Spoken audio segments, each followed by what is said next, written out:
para no sentirme sola. Gracias, Rodri. Vale, ¿puede encender la cámara, Francisco? Hola, Rodri. Ahora sí. Carla, ¿puede encender la cámara, porfa? Tiene cara de Profe, sueño. Francisco. lo que pasa es que estoy en un notebook que la cámara está mala, por eso no puedo activarla. Ya, pero igual le voy a hacer preguntas, aunque tenga la cámara Sí, apagada. ¿Ya? Ya, ok. vamos a empezar. Chicos, Ángel, ¿puede encender su cámara? Por favor. ¿Cómo está, Profe, Damari? profe, Dígame. que estoy en cama, estaba enferma, entonces no quiero prenderla, estoy horrible, Ay. parezco chimoltrufia. Bueno, pero igual va a Para la participar, ¿ah? próxima. ¿Ya? Sí, sí, sí. Usted sabe que la cosa es así. Chicos, chicas, ¿qué vimos la clase anterior, Carla? Ayer, en realidad, ¿qué vimos ayer? Revisen sus apuntes, pueden revisar los apuntes para recordarnos. Carla, ¿qué vimos ayer? Esquema corporal, coordinación motriz. ¿Ya? ¿Y esas habilidades dentro de qué área general están? Psicomotriz, De la Psicomotriz, ¿cierto? psicomotricidad. Psicomotricidad. Sí. ¿Qué vimos, Angélica, que era la psicomotricidad, se acuerda? la coordinación del pensamiento con el cuerpo, ¿Con el cuerpo en general con o con aspectos de qué tipo que tienen que ver con el cuerpo? motricidad fina y gruesa. Motricidad fina y motricidad gruesa y también coordinación, ¿cierto? Valentina Hidalgo, si tuviese usted que hacer una pequeña análisis de qué relación tiene el razonamiento lógico-matemático con la psicomotricidad, ¿qué diría?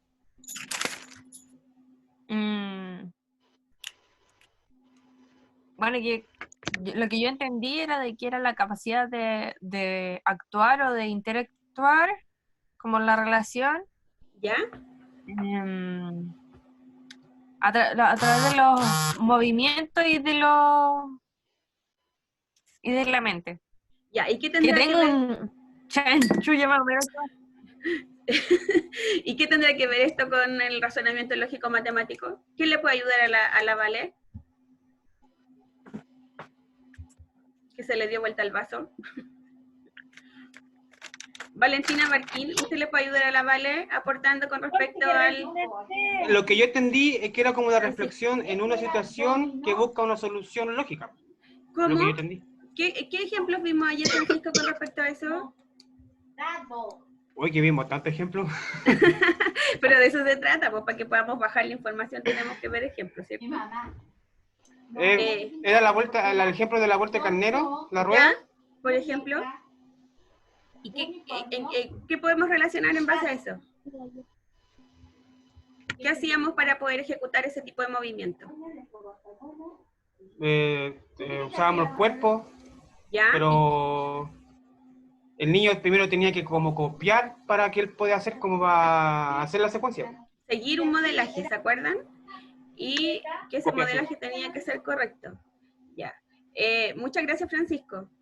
Ya, chicos, ayer entonces, como todos los compañeros han hecho mención, vimos la psicomotricidad y el nexo que hay entre el razonamiento lógico-matemático. Les voy a leer la definición o les voy a leer como el acuerdo tácito que llegamos ayer con respecto a la relación entre la relación lógico-matemática y la psicomotricidad, para que lo recuerden, ¿ya? La psicomotricidad desarrolla la capacidad de actuar e interactuar. ¿Se acuerdan que vimos eso? Con los objetos a través del movimiento. Esto, a su vez, favorece el desarrollo cognitivo, relacionando aspectos como el percibir tamaño, que vimos que eso se relacionaba con la discriminación táctil, ¿se acuerdan? Que vimos el ejemplo de meter la mano en una cajita y poder determinar cuáles son las texturas. ¿Se acuerda, Valentina Barquín, de eso? Sí, ¿Qué ejemplo dio usted? eso de las texturas de las telas, ¿Y qué podemos diferenciar en las telas? de lo más, ¿cómo se llama? Más suave, más Eh, pero ¿Y gracias a qué podemos diferenciar eso? a tocar al tacto. Al tacto, a la discriminación táctil. Muchas gracias, Valentina, muy buena respuesta. A ver, vemos que entonces podemos percibir tamaños, formas y texturas, lo cual permite ir desarrollando el razonamiento lógico. ¿Se acuerdan que vimos también que algo que nos permite establecer que el razonamiento es lógico cuando nos asustamos por alguna, de acuerdo a un estímulo, que tenemos un estímulo sensorial y a nosotros nos puede parecer peligroso y reaccionamos? ¿Se acuerda, Rodrigo, de eso? ¿Cómo, profe?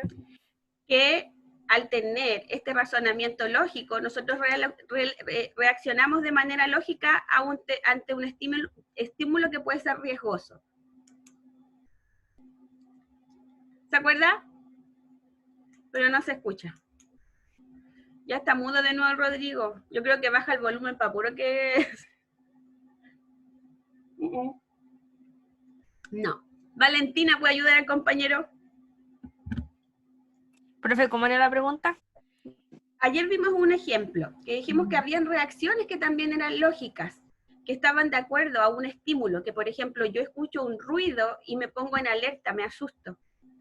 Y la reacción de susto puede ser lógica, porque pienso que estoy en riesgo, ¿se acuerda? ¿Qué ejemplo vimos con respecto a eso?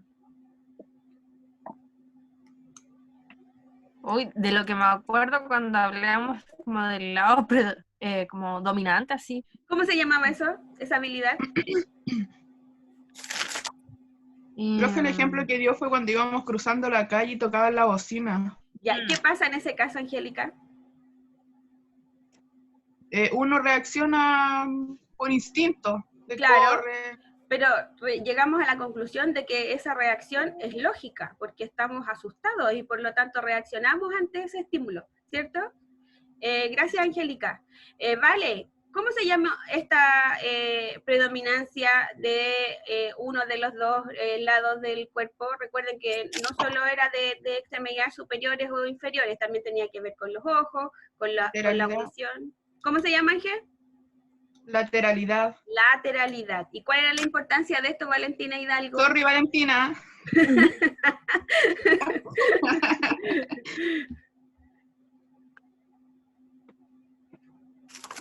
¿Cuál era la importancia, Vale, de la lateralidad? Como para qué tenemos que tenerla desarrollada. Para la motricidad, para el manejo de la motricidad de nuestro cuerpo. Ya. ¿Y qué actividades específicas trabajamos nosotros en base a la lateralidad, que si lo hacemos con la otra mano, por ejemplo, no nos va a resultar bien? ¿Quién recuerda? La parte dominante. Sí, pues la parte dominante. El escribir. El escribir. Muy buena respuesta, Francisco. Bueno, todas estas habilidades y otras, nosotros los vimos en los factores psicomotrices, y antes habíamos visto las nociones de base matemática. Vimos también el razonamiento lógico, el mapa conceptual del número, ¿se acuerdan? Y hoy día, chiquillos y chiquillas, vamos a ver, recuerden que si pueden imprimir el mapa conceptual del número, háganlo, y lo pegan en su cuadernito para que lo puedan ir revisando, porque este mapa lo que tiene de esencial es que cuando yo detecto que una habilidad está descendida, me devuelvo a la habilidad anterior para poder afianzar las dificultades que presentan los estudiantes, ¿ya?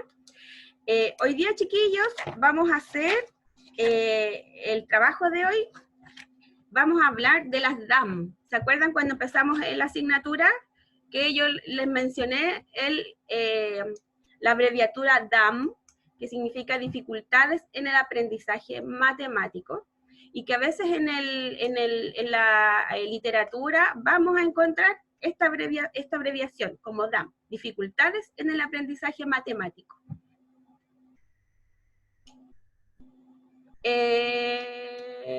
A ver, Jimena Silva, ¿puede encender su micrófono, por favor? Sí. Jimé, ¿se acuerda que nosotros vimos todas estas habilidades que son previas al aprendizaje del número? y cómo tenemos que ir desarrollando estas habilidades para que los niños y las niñas se puedan enfrentar al aprendizaje de las matemáticas. Sí. Ya. Si yo le pregunto, basándonos en toda esta historia que ya tenemos armada, de que las nociones básicas no podemos no trabajarlas, que es algo que se desarrolla, que no es información que nosotros traemos de manera innata, que las habilidades se tienen que afianzar, que son base para el aprendizaje matemático, que tiene que mediar un adulto, tutor o un par que sea un aprendiz que tenga como más conocimiento.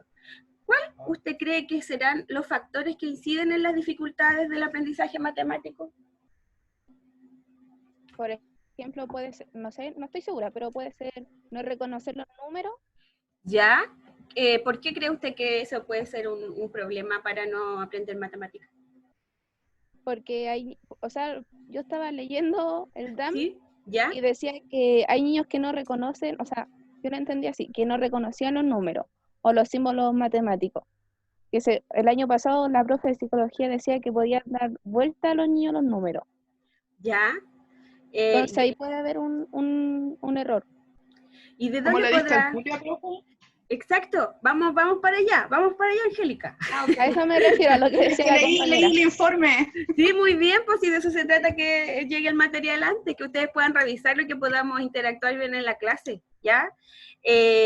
Chiquillas, a ver, cuando nosotros hablamos de dificultad en el aprendizaje matemático, yo les mandé también, le hice llegar con el Francisco. Francisco, corríjame por favor si no es así. Un afiche de sesgos de género en matemáticas. ¿Lo vieron? ¿Se lo envié, Francisco, no?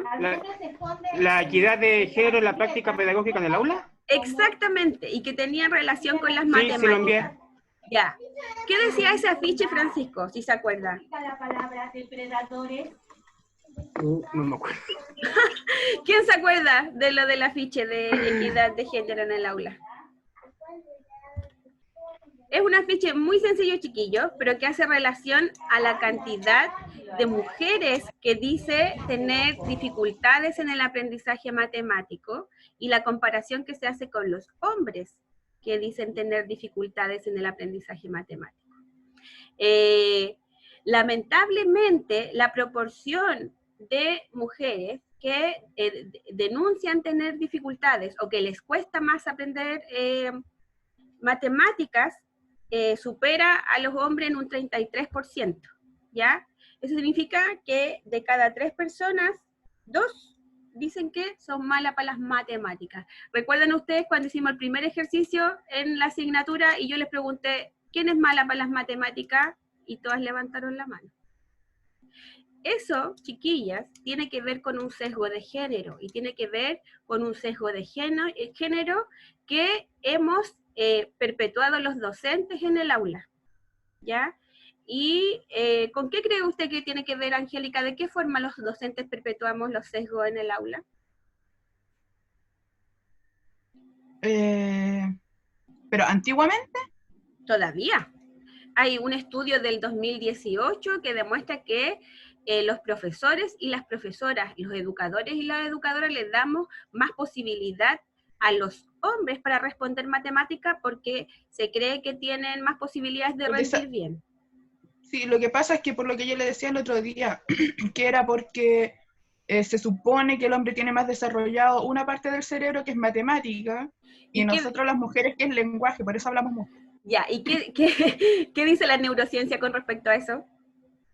Bueno, hoy en día dice que no, que tenemos las mismas capacidades. Ya, ¿y qué Valentina? Gracias, Ángel, súper buena respuesta. Valentina Barquín. ¿Qué cree usted con respecto a eso? ¿Con que tenemos las mismas capacidades? Es que sí, se basa en los estímulos que le dan a cada uno. ¿Ya? ¿Y estímulos para desarrollar qué? El lado de matemática y en este caso, ¿con qué se relaciona con lo que hemos estado estudiando nosotras en estas sesiones? ¿Cómo, profe? En el caso de lo que nosotras hemos estado estudiando con estas sesiones, ¿qué desarrollamos? en la parte inicial. Profe, ¿puedo hacer una acotación? No sé si... Ángel, dígame. Lo que pasa es que el tema de las matemáticas hoy en día yo lo veo, depende de quién lo enseñe. El tipo ¿Ya? de enseñanza que da el profesor, porque por ejemplo a mi hija que va en cuarto medio, le carga las matemáticas, pero la entiende con un profesor, y cuando le cambian el profesor, le toca a una profe, una mujer, y no la entiende. Y es todo el curso generalizado. Ya, Entonces, Ángel, y si va tomamos, mucho depende. si tomamos a la persona que enseña como un factor, entonces ahí podríamos tener un factor ya de lo que incide en el aprendizaje de las matemáticas o en las dificultades Creo que de las sí. matemáticas. ¿Por Sí, qué? es un factor importante, porque depende de cómo te está explicando el profesor para que tú aprendas. Po. Si es motivador, si tú le haces una pregunta, te responde de buena forma, te instruye en las matemáticas. En cambio, hay profesores que te dejan los ejercicios y chao, o sea, tú tienes que ver cómo resolverlo. Súper buena acotación. Chiquillos, ¿qué pasa, por ejemplo? Hemos hablado, yo no sé si hemos hablado en la clase de matemática, pero sí recuerdo que lo hicimos en TEL, con las personas que estuvimos en TEL, que nosotros cuando estamos en aula y vemos que un estudiante tiene un buen desempeño, tenemos que hacer refuerzos positivos, sobre todo en el aprendizaje de las matemáticas. Pero estos refuerzos positivos, lo vimos, Angélica y Damari, lo vimos en TEL, ¿cierto? Me parece. ¿O no se acuerdan? No Ya. recuerdo. Miren, ¿qué es un refuerzo positivo? Ivonne. Corregir positivamente, no en negativo. Pero cuando yo... ¿Cómo está Ivonne? Aquí, tú sabes, Tipo. ¿Pero cómo se siente? mejor aquí, pasando, pero ya mejor, gracias a Dios. Ya. Cuando terminemos la clase nos quedamos un ratito las dos para que conversemos, ¿ya? Sí, igual eso mismo te quería decirle que tengo que conversar con usted. Sí, ningún problema. Angélica, volviendo a lo del refuerzo positivo. Un refuerzo positivo, chiquillos, se utiliza para poder reforzar una conducta o un desempeño que sea el que el docente estaba esperando, ¿ya? Pero ese refuerzo positivo no tiene solo que ver con decir muy bien, está bien lo que hiciste, sino que el refuerzo positivo tiene que ser con sentido, tiene que tener un sentido claro. Por ejemplo, si desarrolló un ejercicio matemático adecuadamente, si es una suma, le tengo que decir, resolviste muy bien la suma. Y el refuerzo positivo, chiquillo, en este caso, en las matemáticas, para que sea pertinente, tiene que ser en el momento que el estudiante cumple el desempeño y tiene que ser público, o sea que se lo tengo que decir frente a todos. ¿Por qué Rodrigo, puede encender el micrófono o todavía está mudo? ¿Me escucha ahora? Ahí sí. ¿Por qué cree usted que tiene que ser en el momento que cumple bien el desempeño el refuerzo? Porque debe ser significante para el niño ver sus resultados y su avance. ¿Y cómo cree usted que van a reaccionar los pares cuando yo le hago un refuerzo positivo a un compañero o compañera? ¿Cómo deberían? ¿Cómo se espera? Se van a motivar para que ellos también sean felicitados delante de todos, porque igual les mejora la autoestima, la confianza. Súper buena respuesta. Por ejemplo, además, si yo tengo un desempeño, ¿qué hacen los niños cuando ven que alguien hace algo bien? Aparte de motivarse. Lo imitan. Justamente, esa es la respuesta. Cuando yo tengo un par que tiene un desempeño que está dentro de lo esperado y fue felicitado por el educador, por la educadora, lo que hacen es imitar la conducta. Por ejemplo, cuando los estudiantes están realizando una suma en el pizarrón, yo les enseño un procedimiento, un paso a paso, ¿ya? Rodrigo, si yo le digo a un estudiante que esa es la manera de sumar, tienes que ver las unidades, tienes que ver las decenas y las centenas, ¿en qué se van a fijar los demás estudiantes cuando hagan su procedimiento? En la instrucción que le dio el profesor al alumno.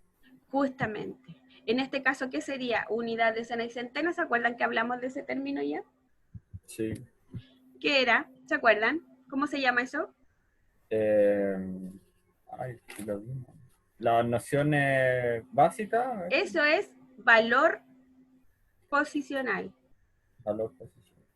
Recuerden, por ejemplo, vamos a recordar un poco lo del valor posicional, ¿ya? Si yo tengo, incluso vimos este ejemplo, Valentina Barquín. Gracias, Rodri. Valentina.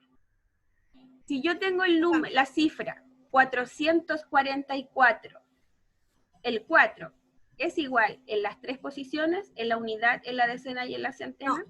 ¿Por qué no? Porque en 400 el 4 es de 100. Ya, en la No, en decena la entonces, centena. ya, ok, partamos por la unidad. ¿Por dónde partimos siempre para hacer un ejercicio? El de la unidad. Ya, en la unidad, el 4, ¿cuánto representa? 4. Ya, 4 unidades, 4 elementos, 4 objetos, 4 solamente. El mismo 4 en la decena, ¿cuánto representa? 40. ¿Y en la centena? Ah, no te creo que se queda pegado. No, si está, la estamos escuchando, estamos viendo. Me salió. Pucha, yo estaba dando súper buena respuesta. No, sí que me tiene que pegar. Ah, ya, pero nosotros la estábamos viendo lo más bien. Nos faltó solamente el 4 en la centena. ¿Cuánto representa? 400. Ya. Tenemos una cifra que está compuesta por 3, 4 en distintas posiciones. El número es el mismo, pero la cifra va a ser distinta según el valor posicional. ¿Ya? Eso es valor posicional. El número va a adoptar una cantidad o una cifra dependiendo del lugar en el que esté ubicado. ¿Ya? Entonces tenemos, primero, el apoyo escolar cuando enfrentamos o cuando vemos a un estudiante que tiene dificultad en el aprendizaje matemático. Si es un apoyo inadecuado, puede propender a que el estudiante tenga dificultades en el aprendizaje matemático. ¿Ya? Carla Estroza. Profe, Francisco, dígame. una consulta. ¿Esto de refuerzo positivo es un término de como de ahora o siempre se ha reforzado? Porque yo haciendo memoria, que yo salí en 2005 del colegio, a mí nunca los profes de matemáticas hicieron como un refuerzo positivo. Entonces, igual como una pregunta, una duda nomás que tengo yo. Pero Francisco, a ver, ¿ustedes tuvieron psicología en el módulo pasado o el año pasado? El año pasado. ¿Hablaron de condicionamiento operante? ¿O de El condicionamiento? primer semestre tuvimos psicología, o sea, Ya. fue como psicosocial. Pero hablaron No, de no. condicionamiento, porque es de psicología social, educación, tienen que ver esas teorías de condicionamiento, y Skinner, y Sí, Bandura. hablamos del condicionamiento, profe. Chiquillos, los refuerzos están dentro de la teoría del condicionamiento, ¿ya? Hay refuerzos que son positivos y hay refuerzos que son negativos. Ahora se aplica mucho también el refuerzo a los estudiantes que tienen síndrome de déficit atencional, ¿ya? Eso también lo pueden asociar. ¿Por qué se da este refuerzo, Francisco?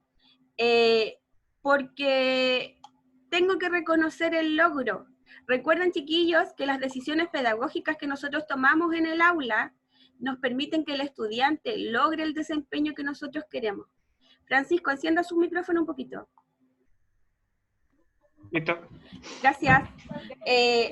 A ver, ¿qué significado tiene para usted tener un refuerzo positivo? Usted como adulto ya. Copia las siguientes oraciones. Recuerda comenzar con Es como reforzar un logro que tenga o que haya dicho un niño. Ya, independiente de que haya sido en matemática, en algún ámbito de su vida, ¿usted recuerda un refuerzo positivo de cuando era pequeño o ahora desde que es adulto? Que yo recuerde. Nunca nadie O le sea, ha hecho más un refuerzo los positivo. refuerzos positivos dentro de la escuela. O sea, más refuerzos positivos me los daba mi mamá que en la casa cuando yo hacía mis tareas. ¿Qué tipo de Pero refuerzo le académico- daba su madre?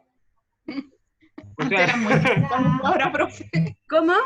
es que por eso Antes digo, eran muy distintos los de ahora. Antes eran chalazos, correazos. no, sino que mi mamá, Era es que refuerzo negativo. mi mamá es parvularia, entonces siempre anduvo como reforzando cuando hacía algo, sí, bien, pero te falta esto, voy a hacer esto. O sea, ese refuerzo, pero dentro del colegio, yo que me acuerde, no. Fue más tan grande cuando fue más grande ya cuando en mi primera carrera, donde sí los profes decían, sí, está bien esto, pero esto aquí, esto acá, pero dentro del colegio no me acuerdo que no fue así. Por eso también era mi pregunta y la duda que tenía yo. A ver, las teorías conductistas del aprendizaje, Francisco, siempre han estado a la base.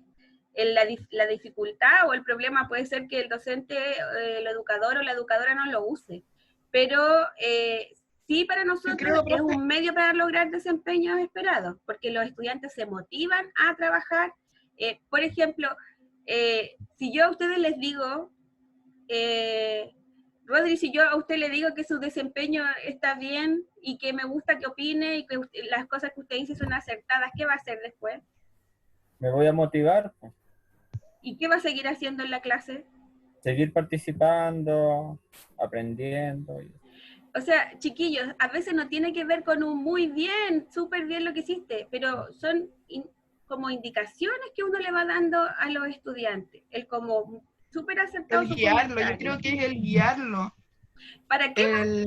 Por ejemplo, Ángel, con respecto a eso, al guiarlo, ¿qué tendrá que ver, por ejemplo, con matemática el hacer un refuerzo positivo? O sea, a mí me pasa que yo, por ejemplo, o sea, no me creo profe ni mucho menos, pero yo le hago clase a un niño de tercero básico que tiene TDA combinado. ¿Ya? Mixto. Y en el colegio le va pésimo, lógicamente. Tiene afectada todas sus áreas, entonces, y eso. Y yo le ayudo y estamos en la unidad 2, que son las de las fracciones, o reconocer el número de 1 al 100 en centenas, decenas y unidad de 1000. ¿Ya? ¿Ya? En el colegio, 0, puras malas notas. Pero cuando yo le hago clases, ese niño entiende. Entonces, la mamá siempre ¿cómo está haciendo la enseñanza, la metodología que estamos utilizando? O sea, es algo personalizado, lógicamente. Exacto. Le va a ir bien. No pero necesariamente, el niño porque también tiene que ver con la disposición hacia el aprendizaje del estudiante. Que un niño esté solo, uno a uno, un adulto o un tutor con un niño no significa que vaya a rendir bien. No nos pero aprende, porque eso. por ejemplo, yo le estaba haciendo la centena y le colocaban papelitos, materiales súper básicos. Recortábamos papeles, 100, 200, 300, y detrás del número yo le colocaba el nombre, 100, 200, 300, 400, 500. La cosa es que él me tenía que ir nombrando, pero siempre queda pegado en el 500. Entonces yo le decía, ya, léelo, dalo vuelta y léelo, pero tienes que comenzar de nuevo del 100. Ya, entonces el niñito lo leía, volvía de nuevo, y cuando llegaba al 500 se ponía a pensar, porque él no quería volver a empezar. Entonces hacía un esfuerzo por acordarse del número 500. Y le decía, ya no importa, si no hay problema, léelo, te dejo leer, pero vuelves de nuevo del 100. Entonces 100, 200, 300, 400, 500 se acordaba y seguía con el 600 y así. Súper entonces buena esa estrategia. Metodología, claro, la estrategia que la estrategia que usted utiliza tal vez es distinta de la que utilizan en la sala de clase, porque el trabajo es más personalizado y eso también va a motivar al estudiante que se ve que está teniendo recepción de la persona que le está enseñando. ¿Ya? Tiene resultados positivos, porque después la psicopedagoga me habló y me dice que el niño tiene un avance increíble conmigo. Uno de los factores que más influyen en el aprendizaje de las matemáticas, niños y niñas, tiene que ver con el docente o con la persona que está enseñando. ¿Ya? Vimos, ¿se acuerdan que en la primera clase parece que fue que conversamos? Dígame. ¿Qué pasa si el niño tiene que salir a hacer un ejercicio adelante? ¿Ya? Y le va pésimo en matemática. Y cuando lo va a hacer se pone nerviosa, le empieza a tiritar la mano y el profe, en vez de apoyarlo, lo reta delante de todo. ¿Qué cree usted que le va a pasar al niño o a la niña en ese caso? Se va a desmotivar. Porque, por ejemplo, a mí en cuarto, yo soy pésima para las matemáticas, con suerte sé sumar y restar. ¿Qué hablamos de eso, Jimé, el otro día? ¿Somos malos para las matemáticas o hemos tenido malos docentes en matemáticas? Malos docentes a lo mejor. Chiquillos, nosotros nos tenemos que hacer cargo como docentes, como educadores, de nuestras decisiones pedagógicas, ¿ya? Por ejemplo, el caso que usted señala de que la hacen salir adelante y se siente denigrada o humillada en la pizarra, eso marca toda la vida. Entonces yo siempre voy a pensar que soy pésimo para desarrollar un ejercicio. Damari. Respecto a lo que usted dice, yo creo que eso igual influye mucho, porque nosotros, yo me acuerdo, yo no terminé mi media en un colegio normal. ¿Convencional? Sí, hice un 2x1, yo llegué hasta segundo medio. ¿Ya? Y lo que pasa es que ahí nosotros teníamos un profesor de matemática, pero ese profe siempre que alguien se equivocaba o no enseñaba, él siempre sacaba sus garabatos, él le decía garabatos a los alumnos. Entonces, como que obvio que así nadie se va a motivar o va a querer aprender con él. Así, él era nuestro profesor de matemática. ¿Y qué haría usted, Damaris, si usted tuviera que enseñar matemática? ¿Cómo cambiaría eso? O sea, yo creo que primero hay que tener como una buena disposición de enseñar y tratar bien a los alumnos. Hay que tener vocación. Hay que Eso, tener vocación. Justamente. Sí, pues, si no tenía una Rodri, vocación para enseñar, no... mejor sobre no todo en estudiar. las matemáticas, chiquillos. Nosotros pensamos que tenemos dificultades para aprender y siempre va a haber alguien que nos va a demostrar que no es así. Nos puede costar las matemáticas en un momento determinado. Acuérdense que esta asignatura de dificultades del aprendizaje matemático, estamos hablando de un momento específico en la trayectoria escolar que podemos tener dificultades en las matemáticas. No estamos hablando de personas que tienen discapacidad intelectual o sensoriales. No, estamos hablando de este momento en específico que podemos presentar dificultad. Pero puede llegar alguien que nos va a dar el apoyo que nosotros necesitamos y vamos a resolver esto. ¿Ya? Rodri, ¿usted iba a hablar? Sí, es que iba a decir algo respecto a que yo creo personalmente que no siempre los profesores son responsables de los aprendizajes de los alumnos. Porque, por ejemplo, en un caso personal mío, cuando yo iba como en séptimo básico, yo aprendía a sumar con los dedos, pues. Entonces un día estaba en una prueba, estaba contando con los dedos y una compañera me dijo si me faltaban dedos para sumar y lo dijo en frente de todo y a mí me traumó, después me fue mal en matemáticas, no fue nunca más a clase. Entonces yo creo que igual hay que tener ojo ahí porque los niños igual son súper crueles. Claro, pero sí, eso tiene razón usted. Estamos hablando de dos cosas distintas. Usted me dice que estaba en séptimo básico cuando sucedió, ya. A esa edad, si yo necesito tener un apoyo, también debería haber tenido la posibilidad de acercarme al docente y solicitar ayuda. ¿Por qué usted no pudo hacer eso? No sé, que de verdad a mí me afectó eso el chiste porque todos No, pero le estoy hablando antes del chiste. ¿Por qué no le pidió soporte o apoyo al docente o a la docente o al educador? Porque yo sabía hacer los ejercicios, solo que igual como me distraía con facilidad tenía que sumar así o restar con los dedos. Entonces nunca fue un impedimento hasta que una compañera hizo ese comentario y ahí se fue todas las bailas.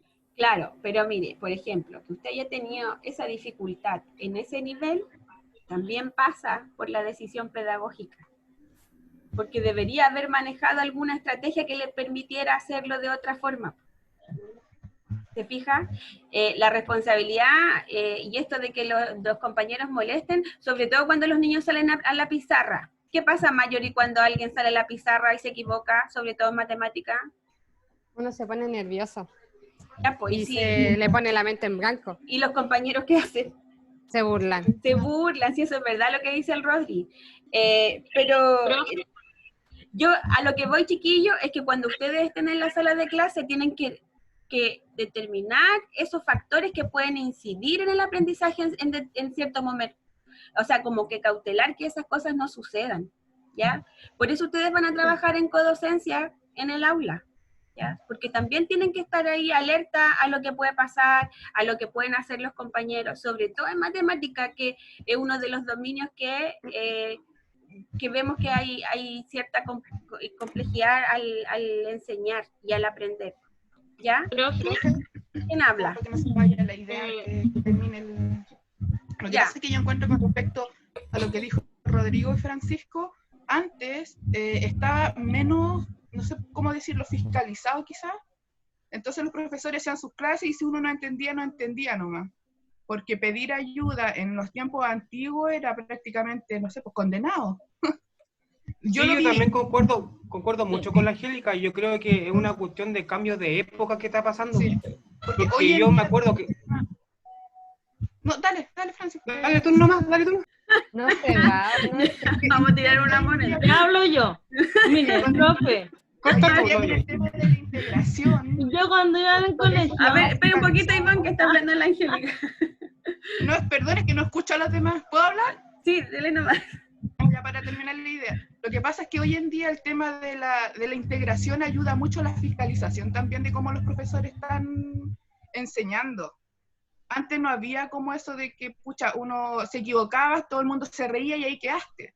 Pero hoy en día no, pues están fiscalizando que sí le presten apoyo a los alumnos, que sí realmente, por ejemplo, con el tema de la integración, hay cursos de PIE que le ayudan a los niños, psicopedagogos. Ángel, con respecto a lo que, mire, con respecto a lo que está diciendo la Ángel, nosotros tenemos leyes que protegen que nosotros seamos respetados en el aula, que seamos incluidos en el aula y incluidos desde todos los puntos de vista, desde nuestra forma de aprender, de nuestro género, de nuestra cultura. Entonces, los derechos ya no se deberían ver vulnerados dentro del aula porque se cautelan en base a leyes. ¿Ya? Ustedes ya vieron la ley de inclusión, por ejemplo, y eso antes no existían. Entonces, Por eso tiene digo que que ver. ahora está más fiscalizado. Porque, por ejemplo, yo tengo 40 años y cuando a mí me hacían clases, yo me acuerdo perfecto que mi profesor me pegaba con regla en las manos. Claro, Entonces, es que eso era. Incluso, Ángel, incluso a veces los papás le decían a los profes, péguele nomás, profe. Los papás autorizaban eso. Si no entendía, por ejemplo, algo de la pizarra, ya matemática, va a ser un ejercicio, no lo entendía. Yo siempre he sido súper mental. Puedo sacar todo mental, pero al ejecutarlo me dificulta. Pero me paraban en la clase en una esquina, toda la clase. Entonces, esas cosas antes no se fiscalizaban, pues las hacían nomás. Hoy en día es diferente. Hoy en día es diferente porque hemos tomado conciencia, los adultos, los que enseñamos, hemos tomado conciencia de que si yo entrego esta educación que es ofensiva, que es indigna, el estudiante no va a aprender, pues. Así que buscamos diversificar la enseñanza para que los estudiantes tengan mayor posibilidad de acceso, ¿ya? Entonces, chiquillos, efectivamente, y no solo porque lo diga yo, el docente en el aula es cuando no lleva o los estímulos no son adecuados o tiene poca asertividad en la enseñanza, es una de las principales barreras que puede tener el estudiante a la hora de aprender matemáticas, ¿ya? En los estímulos ambientales también pueden ser factores que influyen. A ver, los sesgos de género, eso, chiquillos, estudio tras estudio ha demostrado que los sesgos de género son los que empeoran el desempeño de las mujeres en matemáticas. Cuando tengo problemas lingüísticos o comprensivos, también es algo que es muy común para tener estas dificultades en matemáticas. Hoy día, chiquillos, vamos a ver dos términos que tienen que ver con las dificultades en el aprendizaje matemático, que iba en el documento que les envié yo para que revisaran, ¿ya? Damari, ¿usted pudo revisar el documento donde hablaba de la acalculia y discalculia? No, profe. No tuvo tiempo. ¿Alguien lo pudo revisar? Valentina Hidalgo. Vamos a estar todo el rato. Sí, acá lo estoy viendo. Ya. A ver, lea usted por favor la definición de acalculia. Bueno.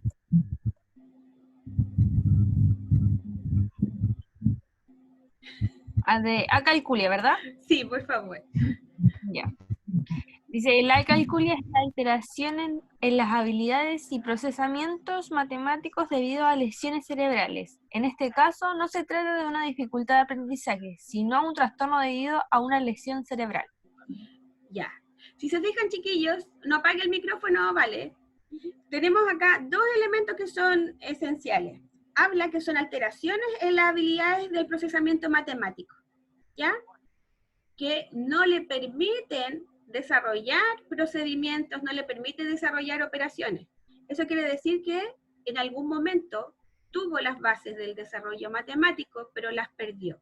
¿En qué ejemplo podemos tomar para hablar de eso? ¿Qué ejemplos de alguna alteración podemos mencionar, Vale? ¿Qué cree usted que nos puede servir? Puede ser un accidente, una caída, no sé. Pues, sí, chiquillos, una caída, como dice la Vale, puedo ir en la escalera, me puedo caer, me puedo golpear la cabeza a tal nivel de que puedo tener, no sé, pues, pueden ser mil cosas, un tumor, un accidente cerebrovascular. Se puede llegar hasta dar epilepsia por un golpe en la cabeza. Claro, y en este caso, A mí me pasó. Sí, pero en este caso específico de la acalculia, tenemos nosotros desarrollado en un momento determinado todo el procesamiento matemático, las habilidades matemáticas están desarrolladas también y las perdemos. ¿Ya? Por lo tanto, no estamos hablando de un trastorno de las matemáticas, sino que estamos hablando de un trastorno que es producto de una lesión cerebral. ¿Ya? Pero ese término, ¿por qué lo estamos mencionando? Porque son términos que ustedes van a encontrar en la literatura. Pueden encontrar que hablan de una acalculia y ustedes lo tienen que relacionar con esta alteración o con este trastorno que es producto de una lesión cerebral. Lo más probable es que la persona haya tenido un buen desarrollo de su razonamiento lógico-matemático, de las nociones prenuméricas, de los conceptos de base, pero en un momento tiene un accidente cerebrovascular, le da un trombo, incluso como dice la Ivonne, se cae, se pega en la cabeza, pierde capacidad y va a tener acalculia, ¿ya? Ese es un término, acalculia. Y tenemos por otro lado la discalculia, que ese término sí lo vamos a relacionar con el aprendizaje en las matemáticas, ¿ya? Angélica, ¿usted pudo revisar el material? Sí, en realidad el año pasado hablamos un poco de la discalculia. Sí, ¿y qué vimos? Es cuando confunden los números. En algunos casos tiene que ver con eso, ¿cierto? Pero sí, a grandes rasgos, cuando hablamos de discalculia, ¿de qué estamos hablando, Ángel? Es algo como transitorio. Es una necesidad transitoria, justamente. Pero es transitorio porque en algún momento de la vida se pasa. Con los apoyos especializados, las dificultades del aprendizaje matemático se deberían superar, ¿cierto? Gracias, Ángel. Chiquillos, cuando hablamos de discalculia, de partida estamos hablando de una dificultad que es específica de las matemáticas. No va a haber alterada otra área como la lectoescritura, como el lenguaje. Estamos hablando de discalculia y es específico del aprendizaje matemático, ¿ya? Puede estar relacionado con dificultad para comprender y realizar cálculos matemáticos y no es debida a una lesión cerebral, como es el caso de la acalculia. En este caso no tenemos lesión cerebral. Tampoco hay alguna alteración a nivel sensorial, ya sea visual o auditiva. No tiene que ver con eso. Cuando hablamos de dificultades en el aprendizaje matemático que se desprenden de la discalculia, está relacionado solo con el aprender matemáticas, ¿ya? Estamos hablando de una persona que tiene un coeficiente intelectual normal o cercano al normal, por lo tanto no tiene discapacidad intelectual. Vamos a descartar todas esas alteraciones de base, ¿ya? Porque Valentina Barquín,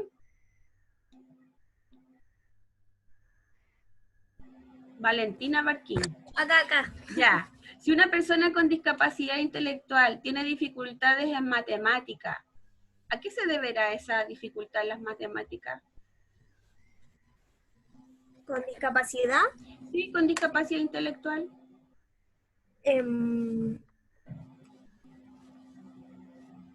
Quizás tiene lo que usted está explicando ahora, de la discalculia.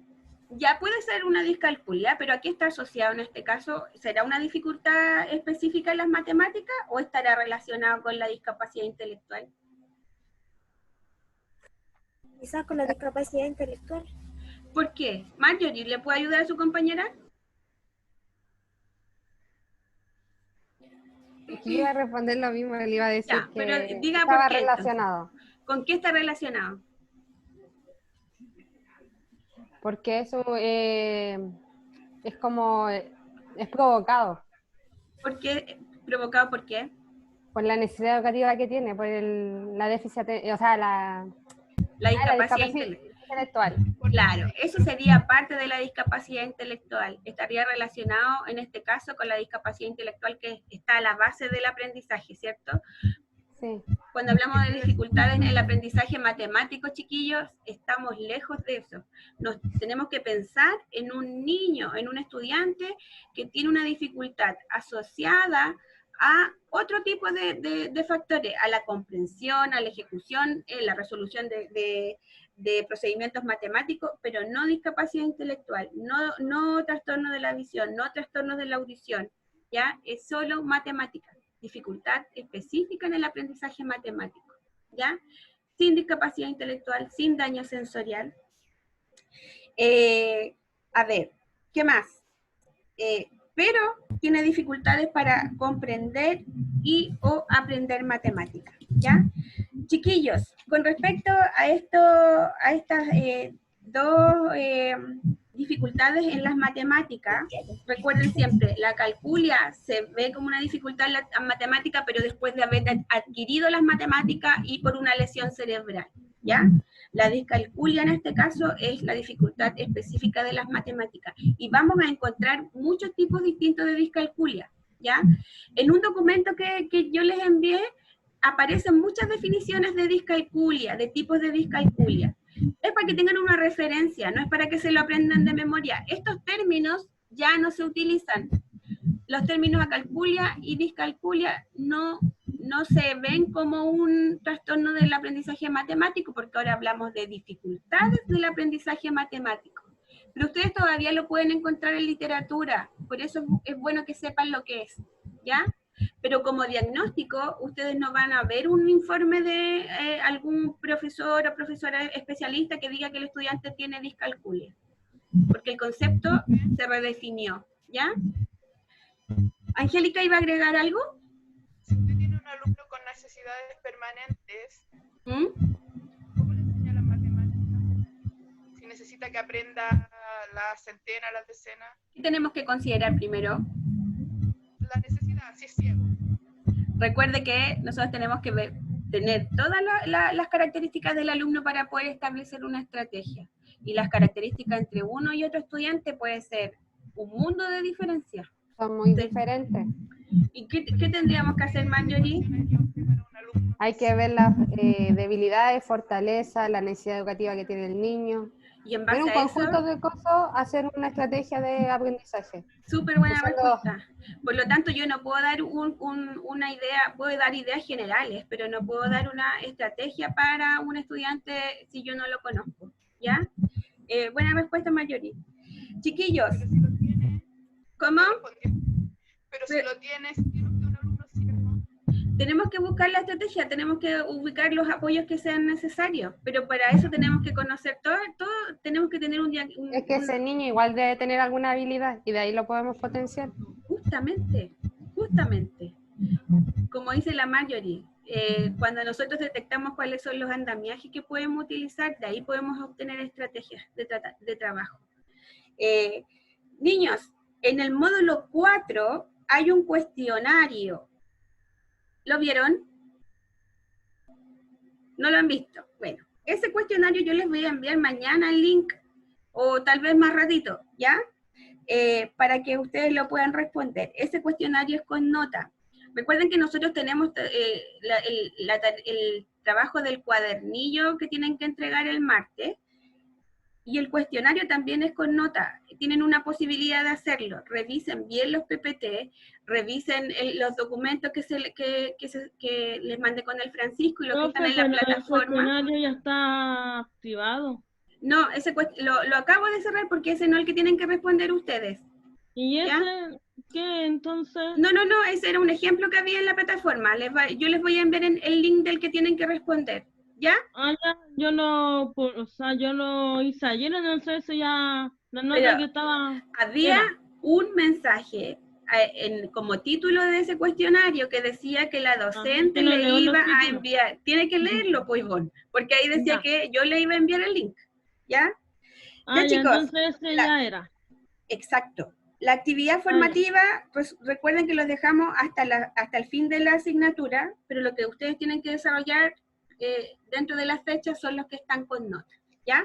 Ahora, chiquillos, dígame, Francisco. Pero los trabajos formativos, sí o sí, hay que entregarlos. Hay que entregarlos, pero no con tanta premura como los que tienen nota, Ya.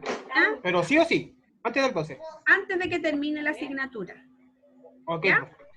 Ya, chicos, a ver, tenemos acá dificultades del aprendizaje que son más comunes y que ustedes van a ver en la sala de clases y que tienen que ver como con las que tienen mayor presencia en los estudiantes y que están dadas por estos factores que mencionamos recién, ¿ya? Tenemos dificultades relacionadas con los procesos de desarrollo cognitivo, ¿ya? Que tienen que ver, por ejemplo, con un descenso o que no están afianzadas las nociones previas al aprendizaje matemático, ¿ya? Y por lo general se relacionan con alteraciones para realizar cálculo mental. Damari, ¿se acuerda usted lo que es el cálculo mental?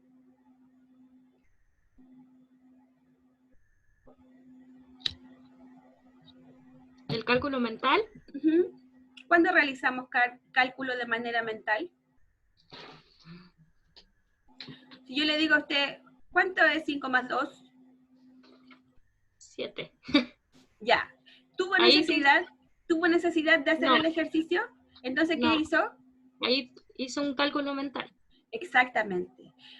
Ahí tenemos un tipo de dificultad nosotros en la matemática que es bastante común, en la realización de cálculo mental. No apague el micrófono, Damaris, por favor, no hemos terminado. Cuando hablamos, por ejemplo, de que el estudiante tiene una dificultad en razonamiento lógico-matemático, también estamos hablando de una dificultad que es bastante común. ¿Qué dijimos nosotros del razonamiento lógico-matemático, Damaris? ¿Qué tenemos que hacer nosotros con los estudiantes? En cuanto, ¿cuál es nuestra tarea como educadores o educadoras? No lo recuerdo bien. Ya, ¿qué haría usted si tiene que trabajar con una persona que tiene bajo desarrollo de razonamiento lógico? ¿Alguien le puede ayudar a la compañera? ¿Con una persona? A ver, la Vale va a intervenir un poquito, Damaris. ¿Darle el refuerzo positivo? Refuerzos positivos, por ejemplo, tenemos que dar la posibilidad a nosotros como educadores o educadoras, lo que tenemos que hacer es afianzar las habilidades de razonamiento que se encuentran deficitarias, ¿ya? Ese es nuestro papel. Tenemos también, chicos, dificultades del aprendizaje matemático relacionados con las estructuras de las expresiones previas al aprendizaje matemático. ¿Y por qué esto va a llevar a un descenso en el aprendizaje de las matemáticas? Porque las matemáticas son secuenciales y progresivas. ¿Qué querrá decir esto, Francisco, que las matemáticas sean secuenciales y progresivas? Hola. Perdón, profe, ¿cómo fue la pregunta? ¿Qué cree usted que quiere decir que las matemáticas sean secuenciales y progresivas? La linterna. A ver, le voy a dar un ejemplo. En matemática, en primero básico, los estudiantes tienen que dominar un ámbito numérico que va del 0 al 99. En segundo, el ámbito numérico se amplía hasta el 999. En tercero básico, y así se va ampliando. ¿Qué quiere decir que sea secuencial y progresivo? Que a medida que suba de nivel el niño, se vaya integrando como más números y eso es como forma secuencial. Pues. Eso es secuencial, progresivo, ¿cierto? porque claro, y progresiva era la otra. Exacto. Que va va aumentando la cantidad. Pues. Ya, no sé primero es simple, y después ¿cómo va a ser? Complejo. Un poco más complejo para el niño. Justamente. Es muy buena respuesta, Francisco. Eso significa que sea secuencial y progresivo. Las matemáticas, por ejemplo, justamente Angélica dice, aumenta el nivel de complejidad. Esa es la respuesta.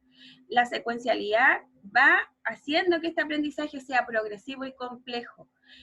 Nosotros enseñamos, por ejemplo, adición a los niños pequeños de acuerdo a su ámbito numérico y de acuerdo a su desarrollo del pensamiento y a su madurez cognitiva.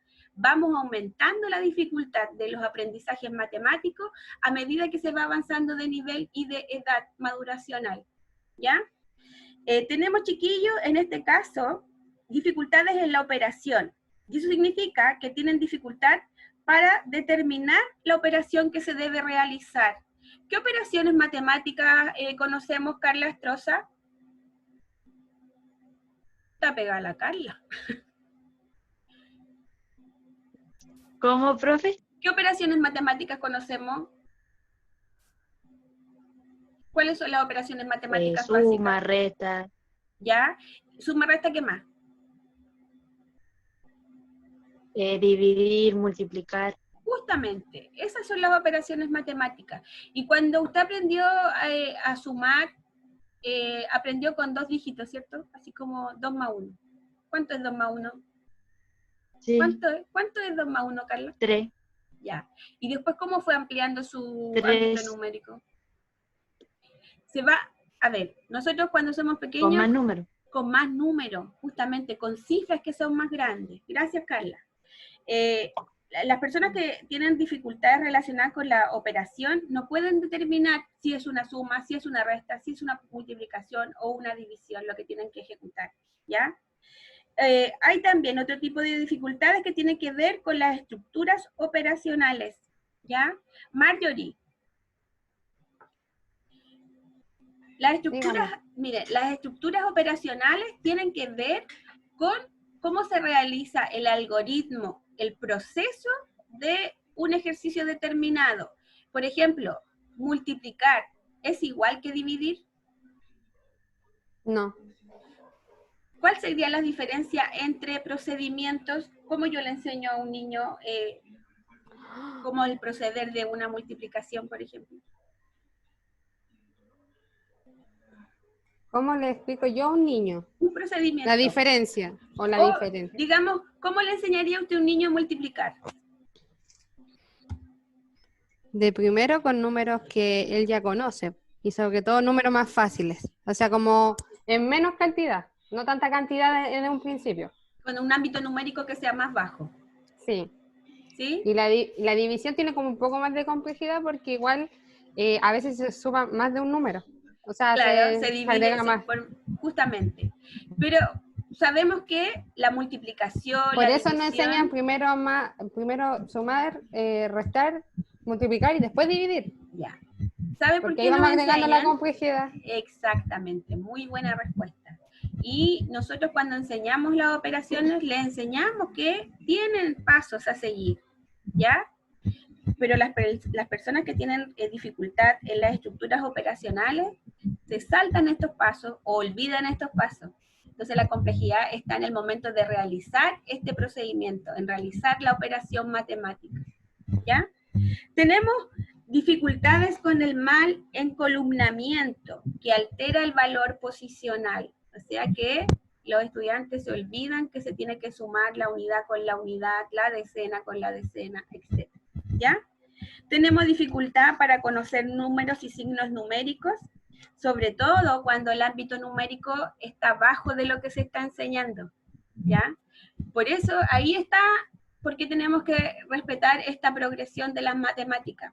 Yo no puedo pasar, por ejemplo, de enseñar del 0 al 9 a enseñar del 99 al 999. Tengo que tener esta progresión y la sistematización, ¿ya? Chiquillos, una de las dificultades que se presenta en matemática, que es más común, es la resolución de problemas matemáticos, ¿ya? Por eso, para resolver problemas matemáticos hay estrategias que vamos a conocer cuando nos enfrentemos al trabajo con estrategias. Rodrigo, cuando usted, a ver, yo tengo un problema matemático con un enunciado, ¿qué hace? Lo primero que tiene que hacer usted para poder resolver el problema. Leer las instrucciones. Leer el enunciado del problema, ¿cierto? Entonces, ¿qué tengo que saber hacer primero? Tener comprensión lectora. Pero primero tengo que leer, ¿cierto? Esencial Luego, tener comprensión lectora. partiendo de eso, ¿dónde estará una de las principales dificultades al momento de resolver un problema matemático? La comprensión La lectora. comprensión lectora. Eso es, exactamente. Una de las principales dificultades al momento de enfrentarnos a un problema matemático es las dificultades de comprensión lectora. ¿Ya? Tenemos problemas de comprensión, en ocasiones tenemos problemas porque comprendemos, pero ciertos elementos los interpretamos de acuerdo a lo que nosotros creemos, ¿ya? Tenemos dificultades que están relacionadas con bajas habilidades lingüísticas, con asimilación de conceptos o simbolización y aplicación de reglas. Cuando nosotros desarrollamos un problema matemático, chicos, tenemos que seguir ciertos procedimientos, ¿ya? Y pasos. Yo les voy a mencionar una estrategia que es de Paul Ya, que nos da pasos para desarrollar, que lo más probable es que ustedes conozcan esta estrategia o los pasos que tienen que desarrollar para resolver un problema, ¿ya? Lo primero, como decía el Rodri, tiene que ver con comprender el problema. Lo primero que yo hago es leer para comprender. Leer el problema en primer lugar, ¿ya? A ver, Jime, ¿puede encender su micrófono, por favor? Sí, hoy. Mire, Jime, el problema es el siguiente. Yo tengo 5 manzanas y le regalo 2 manzanas a mi hermana. ¿Cuántas manzanas tengo? No me dé la respuesta todavía. Ya. ¿Qué le estoy preguntando? ¿Que cuántas manzanas tiene él? ¿Cuántas manzanas tengo? Entonces yo, Sí. después de leer el problema, chiquillos, tengo que determinar cuál es la pregunta. Y como dice la Jime, es ¿cuántas manzanas tengo? Es como ir anotando los datos principales. Exacto. Mire, después de saber cuál es la pregunta, como dice la Jime, es ver qué datos tengo. ¿Cuáles son los datos que tengo? ¿Cuál es la información que tengo, Jime? Que tengo 5 manzanas. ¿Ya? Que le ¿Y? quiero regalar una a mi hermana. 2, y Jime. No, 2, perdón. ¿Ya? Y quiero regalar 2. Ya. Tenía 5 y voy a regalar 2, ¿cierto? Sí. Vamos a organizar estos datos que ya tenemos la información. Tengo, primero, leer el problema, determinar la pregunta, ver qué datos tengo y organizar estos datos. O sea, separo que por un lado tenía 5 manzanas y después separo que quiero regalar 2. 5 y 2. Ahí ya tengo 2 números, ¿cierto? Sí. Después, determinar la operación a realizar. Ese es el paso que sigue. ¿Cuál será la operación que tengo que realizar, Jime? La resta. Resta. ¿Cómo sabe que es una resta? Porque quiero regalar 2 manzanas. Claro, estoy cediendo 2 manzanas, ¿cierto? Sí. Muy buena respuesta. Ya, tengo esto de que le voy a quitar a mis 5, le voy a quitar 2 manzanas. Ahora, ¿qué tendré que hacer si ya sé cuál es la pregunta, sé cuáles son los datos, sé cuál es la operación? ¿Qué es lo que tengo que hacer? Finalizar, o sea, hacer la suma, hacer la resta Súper y luego bien. anotar la Hacer respuesta. resta. Exacto, hacer la resta y anotar la respuesta. O sea, realizar la operación. Ese es otro punto, realizar la operación. Y por último, chiquillos, las matemáticas es una de las primeras ciencias que habla de procesos metacognitivos. En la resolución de problemas, nosotros tenemos que revisar y comprobar si el procedimiento que yo hice está correcto. Eso es metacognición, ¿ya? Yo, para comprobar, Jimena, ¿usted sabe qué es lo que se hace para comprobar una suma? Uy, no me acuerdo. ¿Para qué le voy a mentir si no me acuerdo? Ya. Nosotros cuando, supongamos, comprobemos la resta, la misma resta que usted hizo, que a 5 le quitábamos 2. ¿Cuánto nos quedaba? 3. Ya. Ahora tenemos que devolvernos para comprobar. Me quedaban 3 y regalé 2. Los sumo. ¿Cuántas manzanas tenía? 5. Eso es comprobar. Ah, ya. Si los dos números, el que me da de resto y, a ver, tengo un sustraendo y un minuendo, ¿ya? Si el minuendo y el resto me da el sustraendo, significa que la operación estuvo bien realizada. Y ahí yo estoy comprobando, estoy viendo que el procedimiento que seguí es el adecuado. de inmediato voy a hacer mi metacognición. Si me doy cuenta de que no es correcto, me devuelvo para ver en qué punto de esta estrategia no la llevé bien a cabo. ¿Ya? Muy buena respuesta, Jimé. Gracias. Ya. Chicos, a ver. Marjorie, ¿qué aprendimos hoy? O sea, esto no se hace, yo me preguntaba a mí igual. Cerramos la clase. ¿Qué aprendimos hoy, Marjorie? ¿Qué trabajamos? Pucha, mire, del principio de la clase no estuve. Ya, pero de lo que alcanzamos a ver. A ver, espera un poquitito. No apague su micrófono. Damari, ¿qué vimos en el comienzo de la clase?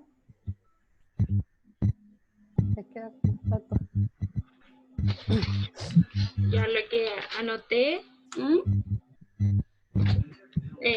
de la psicomotricidad. Psicomotricidad, sí, psicomotricidad, que fue lo que habíamos visto en la clase anterior, ¿cierto? Sí, que yo no estuve en la clase anterior, entonces... Pero me imagino que le quedó un poco más claro de lo que se trataba la psicomotricidad, y lo relacionamos con el razonamiento lógico-matemático. El DAM, habló también del DAM. ¿Qué es lo que son las DAM, chicos? Dificultad en el aprendizaje matemático. Exactamente. ¿Cuándo vamos a hablar de DAM específicamente? ¿Cómo, Angélica? Se le escucha bajito. Sí, se escucha bajo. Se le escucha mal. Profe, pero yo le iba a decir eso también. Ya, que a ver, lo que dígalo. entendía al último era como de las dificultades matemáticas. Ya, hablamos de dificultades matemáticas. Y de la complejidad y de lo fácil, cómo se comienza. El comienzo, de lo cómo más vamos simple, progresando. Lo más simple a lo más complejo. Muy bien. Eso es lo que entendí. Muchas gracias, Marjorie. Rodrigo, ¿algo que aportar? Sí, también mencionó el refuerzo positivo. Ya, muy bien. ¿Y cómo tiene que ser ese refuerzo positivo, Rodri? Debe ser en el momento del logro. Ya, del desempeño, ¿cierto? Desempeño. Ya, ¿y de qué manera lo tenemos que hacer? ¿Público o privado? Públicamente. ¿Para qué? Para que el niño ay, se me fue. Para que el niño se motive. Ya, y para que los demás... También se motiven. Exactamente. Ya, muchas gracias, Rodri. ¿Alguien...? ¿Cómo? ¿La calculia y la discalculia? Acalculia y discalculia. ¿Diferencia entre una y otra, Damaris? La calculia es la alteración producto de un desarrollo cerebral. De un accidente cerebral. O sea, de una alteración cerebral, de una lesión cerebral, perdón. ¿Y la discalculia? Una dificultad específica de la matemática. Muy bien, muchas gracias. Valentina Barquina, ¿algo que agregar? María Paz, Marta, ¿alguien quiere agregar algo? Ya. Chicos, muy buen desempeño, como siempre, muy buena participación, buena clase. Nos vemos el martes. Recuerden que el cuestionario lo pueden entregar hasta el martes a las 23:59. Les voy a liberar el link para que contesten el cuestionario. Recuerden que el cuestionario lo tienen que hacer en base a los PPT que hemos trabajado y también con el material que les compartí, que le mandé con el Francisco. ¿Ya? Yo le envié al Francisco. Profe. Valentina.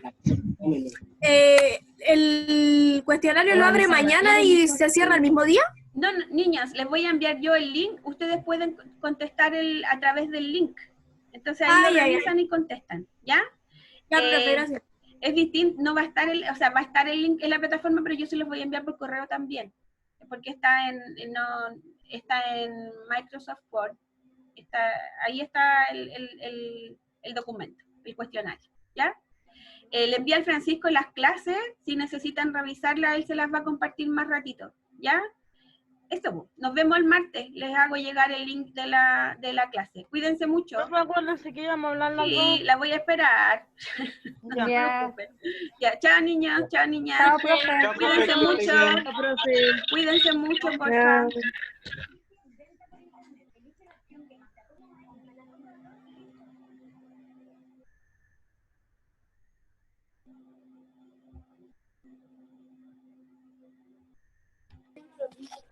Profe, antes de salir me quiero hacerle una consulta. ¿Con quién hablo? Con la Yeranitza Barca. Ah, ya, dígame. Por casualidad, ¿usted sabe lo que significan los aprendizajes esperados? Es lo que nosotros queremos que logre el estudiante, es lo que esperamos que logre. ¿Por qué? ¿Qué le pasó? Ah, ya, no, es que tenemos que hacer como una planificación. Ya. Y tenía que poner los aprendizajes esperados y me enredé mucho con eso. Ya, supongamos que su objetivo es comprender... es de matemática el objetivo. ¿Por qué de matemática? Porque eso salía en el caso. Ah, ya tiene un caso. ¿Cuál es el objetivo? Uy, no lo recuerdo. Ah, ya.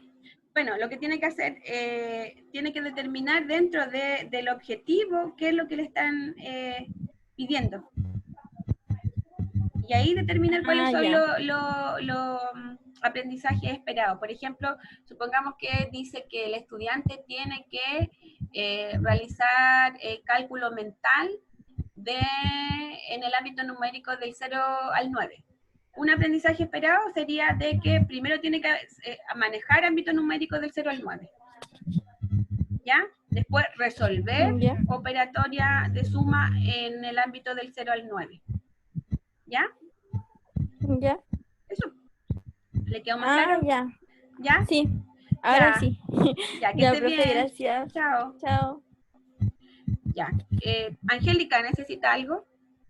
Sí, ¿Me está esperando? Es que se lo quería decir antes de irme, le mandé el correo. ¿Sí le contesté? ¿Con el cuadernillo? Sí, pues, le contesté. Revíselo, que me falta información para poder corregir. ¿Ya? Chao. Que esté bien. ¿Alguien más quiere hablar? ¿La Camila y la Priscila necesitan algo? ¿No? Ahí sí. Ya, Ivonne.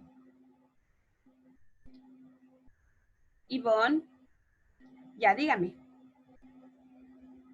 Nada, que ayer no pude estar 100% en su clase, estaba con el celular. Sí, pues sí lo sé, pero no se preocupe, si es súper comprensible la situación, ¿ya? ¿Necesita más tiempo para hacer el trabajo? No, que ayer lo que pasa es que Francisco no me mandaba el material que usted mandó. Y me lo tuve que mandar una compañera. ¿Ya? Y yo le preguntaba y nunca me lo mandaron. Tuve que buscar información en internet para hacer el cuestionario y me había ido mal. Ah, pero no se preocupe, Entonces, pero los documentos pues, estaban igual en la plataforma, ¿ya? Pero no se preocupe con lo del cuestionario porque ese cuestionario no debería haber estado ahí, así que lo siento, o debería haber estado cerrado, ¿ya? Pero yo les voy a hacer llegar el link del cuestionario que tienen que responder, ¿ya?